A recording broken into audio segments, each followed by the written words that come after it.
আসসালামু আলাইকুম ওয়া রাহমাতুল্লাহি ওয়া বারাকাতুহু নাহমাদুহু ওয়া নুসাল্লি আলা রাসূলিল কারীম আম্মা বা'দ। কোরআনের শব্দার্থ শিখি ও ক্রিয়াপদের ধারাবাহিক ক্লাসে আজকে আমরা শব্দ নাম্বার 661 থেকে 680 পর্যন্ত অর্থাৎ 20টি শব্দ শিখব ইনশাআল্লাহ। আজকে আমরা যে 20টি শব্দ শিখব, এই 20টি শব্দ কোরআনে ব্যবহার হয়েছে 140 বার। যারা 1 থেকে 660 নম্বর শব্দের ক্লাসগুলো দেখেন নাই, তারা আমাদের চ্যানেল প্লেলিস্ট থেকে দেখে নেবেন ইনশাআল্লাহ। 661 নম্বর শব্দ ফুরকন। ফুরকন ফুরকন ফুরকন ফুরকন অর্থ হচ্ছে মীমাংসা বা ন্যায় অন্যায়ের মাপকাঠি, সত্য মিথ্যার পার্থক্য হচ্ছে ফুরকন। কোরআনকেও ফুরকন বলা হয়। তো ফুরকন শব্দটি কোরআনে এসেছে 7 বার। কআইদুন কআইদুন কআইদুন অথবা কআইদে কআইদে কআইদ অথবা কআইদুন। কআইদুন অর্থ হচ্ছে বসে থাকা, যিনি বসা অবস্থায় আছেন তাকে বলা হয় কআইদে। তো এই শব্দটি কোরআনে এসেছে 7 বার। কআইদুন বসে থাকা, কআইদুন বসে থাকা, কআইদুন বসে থাকা। কিবিলাতুন বা কিবিলাহ কিবিলাহ কিবিলাহ কিবিলাহ কিবিলাহ কিবিলা অর্থ হচ্ছে কিবলা। কিবিলা কিবলা কিবিলা কিবলা কিবলা এই শব্দটি কোরআনে এসেছে 7 বার। কদেরুন কদেরুন বা কদর বলি না, যে ইন্না আনজালনাহু ফি লাইলাতিল কদর কোরআনে রয়েছে। তো কদরুন অর্থ হচ্ছে সম্মান মর্যাদা, কদর অর্থ হচ্ছে সম্মান মর্যাদা। তো এটাও কোরআনে এসেছে 7 বার। এই শব্দটা আমরা অনেকেই জানি। কাআইয়িন কাআইয়িন কাআইয়িন কাআইয়িন কাআইয়িন কাআইয়িন অর্থ হচ্ছে কত অথবা এমন অনেক। কাআইয়িন কত বা এমন অনেক, কাআইয়িন কত। তো এই শব্দটি কোরআনে এসেছে 7 বার। কারিহ কারিহ কারি কারি কারিহ অর্থ হচ্ছে ঘৃণা বা অপছন্দ। কারিহ ঘৃণা বা অপছন্দ। তো এই শব্দটি কোরআনে এসেছে 7 বার। যারা কোরআনকে সহিহ শুদ্ধ করে তেলাওয়াত করতে চান, তাদের জন্য সুখবর হচ্ছে আমাদের আরবিতে কোরআনের বাণী অনলাইন একাডেমিতে একদম শুরু থেকে কোরআন শিক্ষা কোর্সের 11তম ব্যাচের ক্লাস আগামী ডিসেম্বর 1 তারিখ থেকে শুরু হবে ইনশাআল্লাহ। আমরা অনেকে আছি হয়তোবা কোরআন পড়তে পারে, কিন্তু সহিহ হচ্ছে না, শুদ্ধ হচ্ছে না।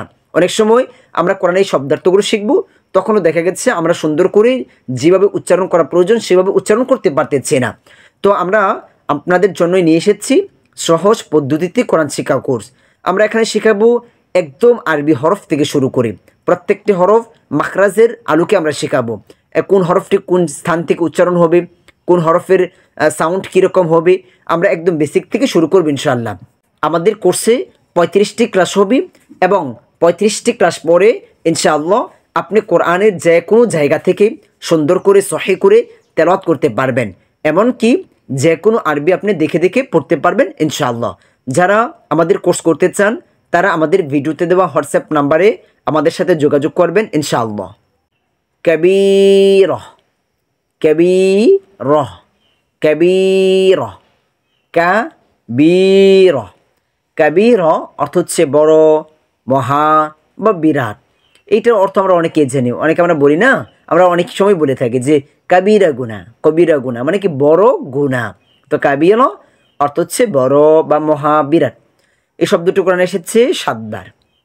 কাই কাই কাই কাই কাই কাই কাই অর্থ হচ্ছে যেন বা এজন্য।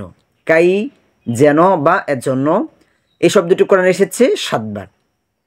লাইলাহ লাইলাহ লাইলাহ লাইলাহ লাইলাহ লাইলাহ অর্থ হচ্ছে রাত বা সন্ধ্যা। লাইলাহ রাত বা লাইলাতুন লাইলাতুন অক্ষ করে বললে লাইলা। লাইলা, লাইলা অর্থ হচ্ছে রাত বা সন্ধ্যা। এটি কোরআন এসেছে 7 বার।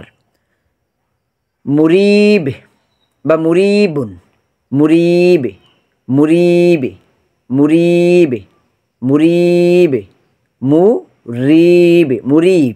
মুরিব অর্থ হচ্ছে বিভ্রান্তিকর বা সন্দেহকারী। মুরিব বিভ্রান্তিকর বা সন্দেহকারী। মুরিব বিভ্রান্তিকর বা সন্দেহকারী। মুরিব বিভ্রান্তিকর বা সন্দেহকারী। এই শব্দটি কোরআনে এসেছে 7 বার। আপনারা শব্দগুলো কিন্তু দেখে দেখে বারবার পড়বেন। আমরা হয়তো বা এখানে 1 বার 2 বার 3 বার বলে দিচ্ছি। আপনাদের কাজ হচ্ছে প্রয়োজনীয় ভিডিওটা স্টপ করে করে আপনারা বেশি থেকে বেশি পড়বেন।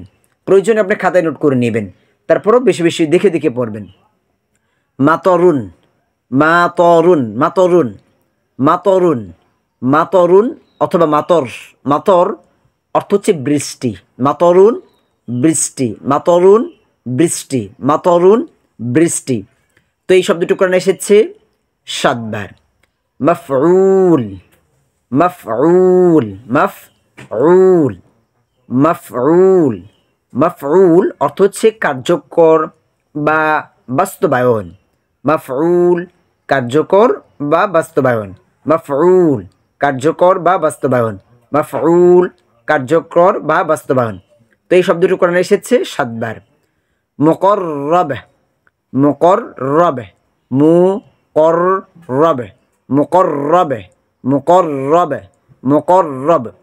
মুকররব অর্থ হচ্ছে ঘনিষ্ঠ, নৈকট্য বা সান্নিধ্য। মুকররব ঘনিষ্ঠ, নৈকট্য বা সান্নিধ্য। মুকররব ঘনিষ্ঠ, মুকররব, মুকররব ঘনিষ্ঠ, নৈকট্য বা সান্নিধ্য। এটাও কোরআনে এসেছে 7 বার। মিহাদুন, মিহাদুন অথবা মিহাদ, মিহাদ, মিহাদ, মিহাদ। মিহাদ অর্থ হচ্ছে বাসস্থান, বিশ্রাম বা শয্যা। মিহাদ বাসস্থান, বিশ্রাম বা শয্যা। তো এই শব্দটি কোরআনে এসেছে 7 বার। মুহিন, মুহিন, মুহিন, মুহিন অর্থ হচ্ছে অপমান বা লাঞ্ছনা বা যন্ত্রণা। মুহিন অপমান, লাঞ্ছনা, যন্ত্রণা। এই শব্দটি কোরআনে এসেছে 7 বার।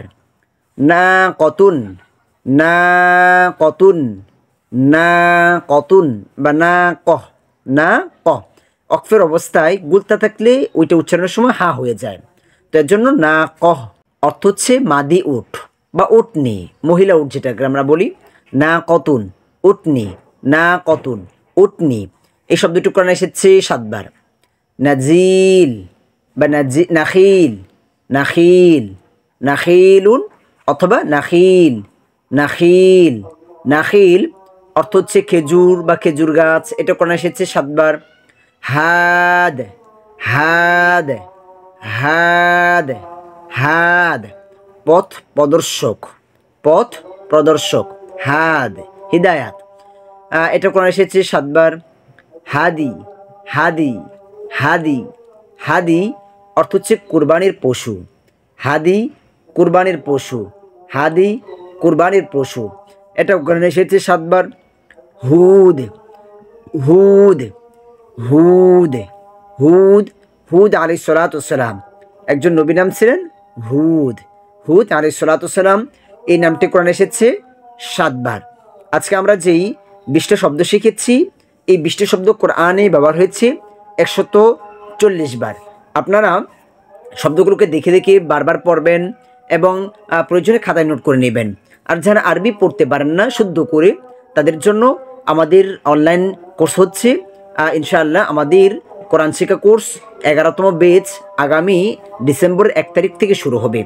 যারা কোরআন শিখতে চান সহিহ শুদ্ধভাবে, তারা আমাদের ভিডিওতে দেওয়া হোয়াটসঅ্যাপ নাম্বারে আমাদের সাথে যোগাযোগ করবেন ইনশাআল্লাহ।